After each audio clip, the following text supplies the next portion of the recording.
Всем доброго вечера, друзья мои. Я стараюсь подарить людям как можно больше работ для призыва благополучия, денег, удачи.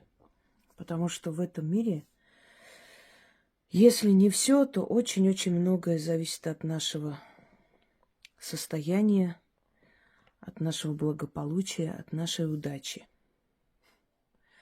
Никто из нас не хочет, чтобы наша дочь выходила замуж за нищего. Никто не хочет, чтобы наш сын женился на нищей девушке из неблагополучной семьи. Мы все хотим для своих детей удачи, достойных пар. И здесь дело даже не в деньгах.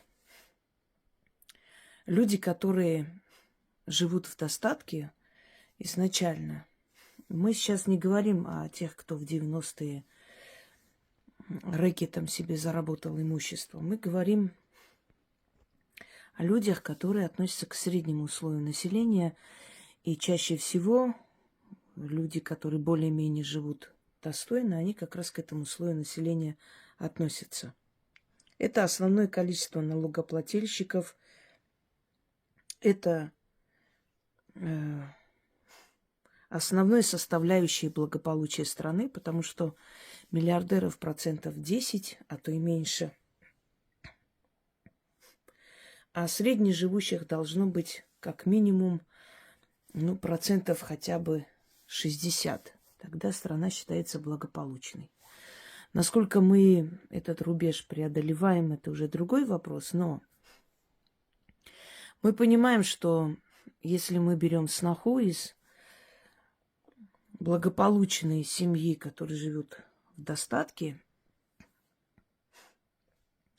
мы с вами осознаем, что, значит, эти люди умеют и любят трудиться.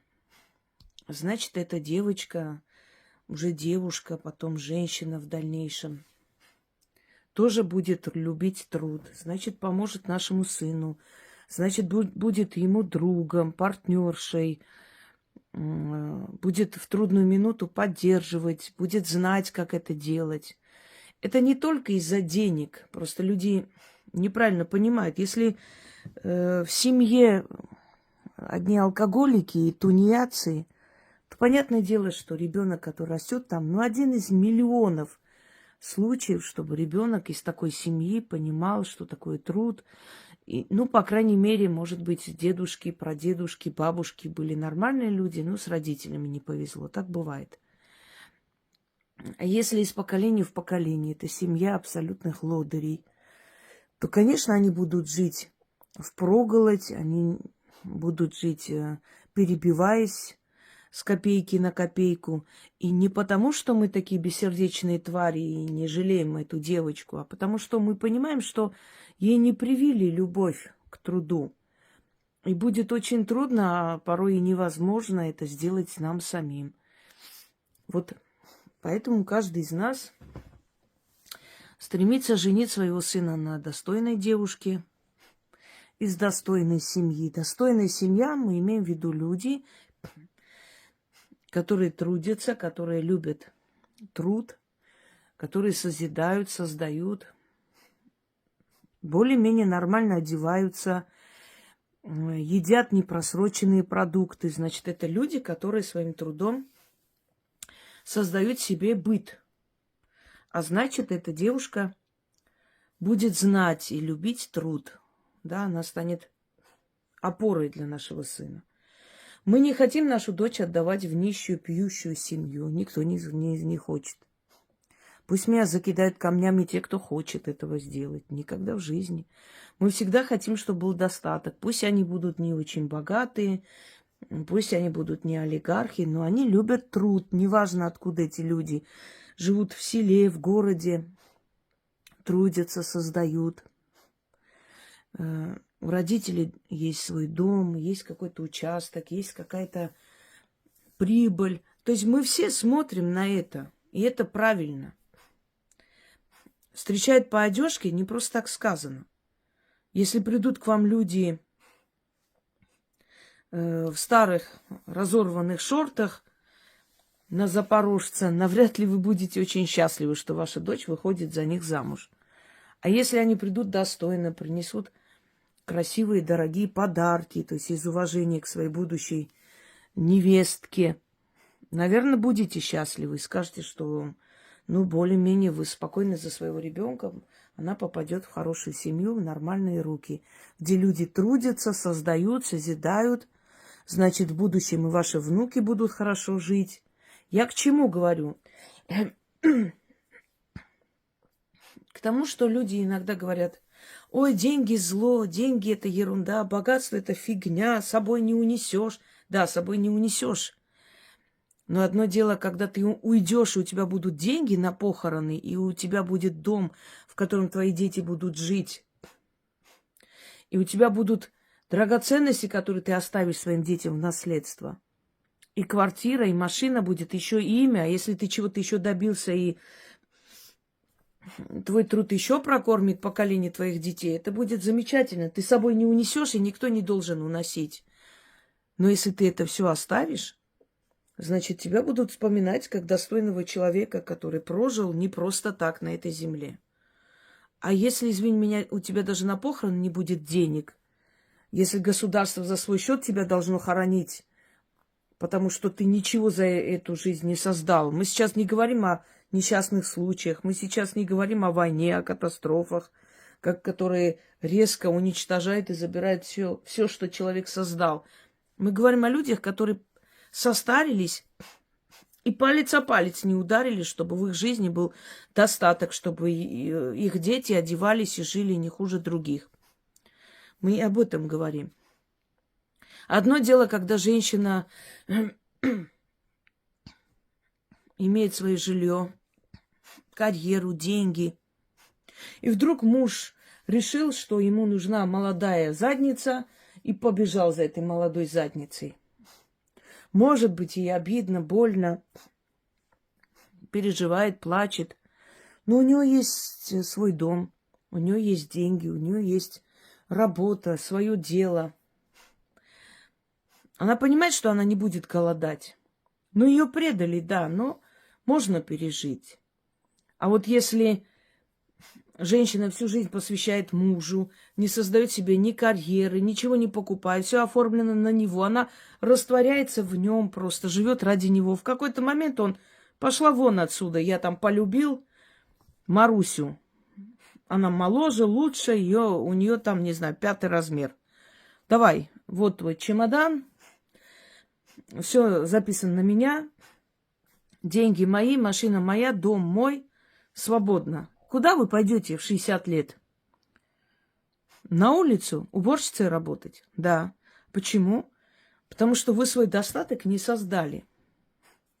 Никогда в жизни не надо зависеть ни от сына, ни от мужа. Хорошо, если они хорошие, замечательно, если они подмога в старости или в молодости. Ну, а если нет? Я знала много женщин, которые продавали свой дом, отдавали внукам, детям, в надежде на то, что в старости лет они там кусок хлеба принесут ей. Не случилось. Они взяли с радостью свою долю денег, а потом просто эта женщина скиталась, пока не ушла там где-то в старческий дом или где-то, вот так и осталась, там и умерла. Почему? Разбазарил человек свое имущество, понадеялся на других, свой достаток отдал в чужие руки. Я против этого. Ни один достойный сын, внук не потребует у матери, бабушки продать дом и отдать ему деньги. Создайте свое на почве другого. Бывший муж моей сестры все время говорил, что бабушка, дедушка, вот когда помрут, их имущество, их машина останется ему. Я однажды говорю: послушайте, вот я слушаю вас, у меня прям волосы дыбом. Вы что, будете сидеть, ждать, пока они помрут, чтобы у вас машина и квартира была? То есть, может, вы создадите свое, а там это приложится, почему бы нет, лишнего имущества не бывает. Так они развелись, Этот дед умер через 7 лет только после их развода. Бабка до сих пор живая. Понимаете? Не надейтесь на то, что у кого-то возьмете, наследство получите. Получите замечательно и прекрасно, но свое надо создать. Стремиться надо к своему достатку. Понятное дело, что если сидишь дома или лежишь на диване, никто не постучится и не спросит, ты хочешь там министром работать или помощником президента. Ко всему надо стремиться, это ясное дело. Но есть люди, которые работают, и все стоит на месте.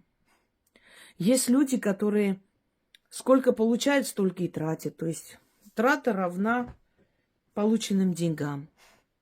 Как-то не получается откладывать. Конечно, есть много причин. Если в семье вы одни работаете, и все на вас, это понятно, что копиться деньги не будут.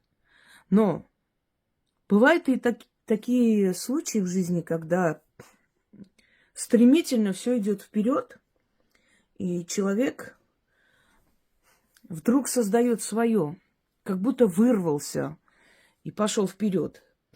Испокон веков говорила вам и повторяюсь.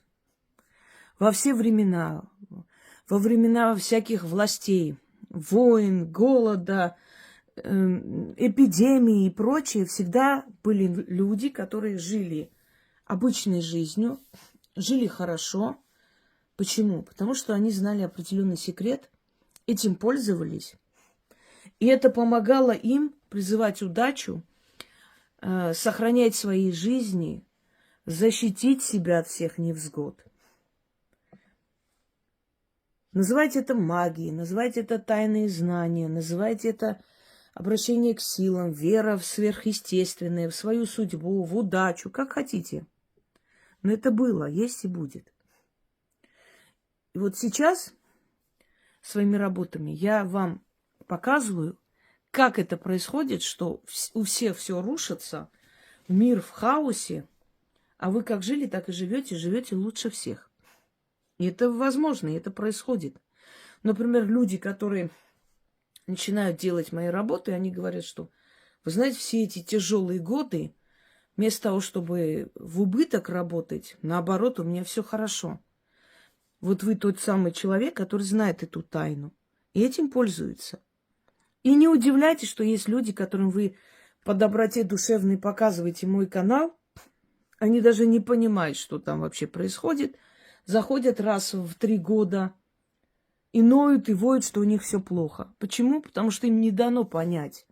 Их не призывали. Это не для них. Для них это слишком высокие, скажем, материи. Им намного легче ходить к гадалкам.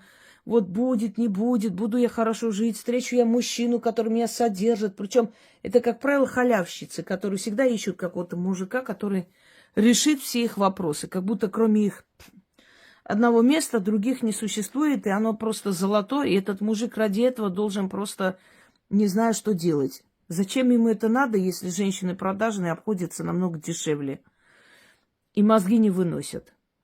Почему-то женщинам кажется, что вот они настолько безупречные, просто такие редкие в природе, что мужик ради того, чтобы провести с ними ночи, просто обязан решить все их проблемы. Особенно мужики 21 века. Делать им больше нефиг. Нашли дураков. Сейчас женщины сильнее. Ролями поменялись. Не ждите, не ищите богатых мужчин, не надейтесь на какой-то счастливый случай. Творите это все своими руками. Будет богатый, любящий мужчина, пожалуйста, почему бы нет. Будет наследство еще, да, еще лучше. Но не надейтесь, пусть это не будет ваша последняя надежда. Чем больше человек работает и создает, тем больше ему еще и дается. Знаете об этом? Притягивается в его жизнь. Итак, зажигайте свечу, любую, ставите на алтарь, ходите по дому и начитывайте на свое имущество. Это приумножает имущество, как заговор к деду Сидору. Я учила вас, что их можно на деньги читать даже. Как конеюшки, заговор. Много других работ, которые приумножают имущество. Сколько раз читать? Ну вот сколько вам хочется. Вот открыли сундуки золота. Не надо их вытаскивать. Это я просто для алтаря красиво разложу. И начитывайте. Потом открыли шкаф. У вас есть шуба. Значит, будет еще 2-3. Начитайте на эту шубу. Потом посмотрели на свой дом. Начитали. Значит, через некоторое время у вас еще может появиться дом. На свой автомобиль начитали. И вот так вот ходите по дому и начитывайте на предметы богатства, роскоши, все, что у вас есть. Мало, значит, будет еще больше. Можете читать 4 раза, можете 5 раз, можете 6 раз, сколько вам хочется читать. На деньги открывайте сундук там, или кошелек, начитывайте на деньги. Это заговор на приумножение того, что у вас уже есть. Итак, начнем. Злато и серебро – 2 сестры. Богатство и удача – братья. Я желаю богатства, удачи, злата и серебра. Дом мой пусть будет золотая чаша. Пусть меня окружает роскошь и фарт, чтоб денег считать мне и не сосчитать. Как в году 12 месяцев звенят, так звенят мои деньги, и наполняются мои кошельки. 12 раз петухи кричат, и 12 зорь деньги хранят, и 12 духов удачи мне дарят богатство и везение в придачу. И все как один говорят: деньги к деньгам, кошельки к кошелькам. А я говорю: все мое при мне. И все деньги ко мне. Теките деньги, монеты сверкайте, растите, приумножайтесь. Меня богатой сделать пожелайте. Как сказала, так и будет. Заклинаю. А боги удачи меня благословляют. Истинно. Злато и серебро – 2 сестры. Богатство и удача – братья. Я желаю богатства, удачи, злата и серебра. Дом мой пусть будет золотая чаша. Пусть меня окружает роскошь и фарт, чтоб денег считать мне и не сосчитать. Как в году 12 месяцев звенят, так звенят мои деньги, и наполняются мои кошельки. 12 раз петухи кричат, и 12 зорь деньги хранят, и 12 духов удачи мне дарят богатство и везение в придачу. И все как один говорят: деньги к деньгам, кошельки к кошелькам. А я говорю: все мое при мне. И все деньги ко мне. Теките деньги, монеты сверкайте, растите, приумножайтесь. Меня богатой сделать пожелайте. Как сказала, так и будет. Заклинаю. А боги удачи меня благословляют. Истинно. Злато и серебро – 2 сестры. Богатство и удача – братья. Я желаю богатства, удачи, злата и серебра. Дом мой пусть будет золотая чаша. Пусть меня окружает роскошь и фарт, чтоб денег считать мне и не сосчитать. Как в году 12 месяцев звенят, так звенят мои деньги, и наполняются мои кошельки. 12 раз петухи кричат, и 12 зорь деньги хранят, и 12 духов удачи мне дарят богатство и везение в придачу. И все как один говорят: деньги к деньгам, кошельки к кошелькам. А я говорю: все мое при мне. И все деньги ко мне. Теките деньги, монеты сверкайте, растите, приумножайтесь. Меня богатой сделать пожелайте. Как сказала, так и будет. Заклинаю. А боги удачи меня благословляют. Истинно. Живите богато и помните, чтобы помочь другим, для начала нужно самим жить хорошо. Для того, чтобы иметь возможность помогать другим. И никого не слушайте. Те, которые орут, что деньги не нужны, они больше всех хотят денег. Просто работать они не хотят. И они всегда будут пытаться мешать тем, у кого получилось подняться в этой жизни. Но в глубине души все хотят жить хорошо. Только достаток – это еще и ответственность. Не забывайте об этом. Купленная машина – это детали, это бензин, это ремонты, это налог. Купленный дом – это плата за коммунальные услуги, это налог за землю, это ответственность. Не все хотят ответственность брать на себя. Все хотят жить хорошо, но они не понимают, что чем больше тебе дают боги, тем больше с тебя требует общество. Но в любом случае лучше быть ответственным человеком и жить хорошо, чем безответственно прозябать свою жизнь. Желаю всем вам удачи.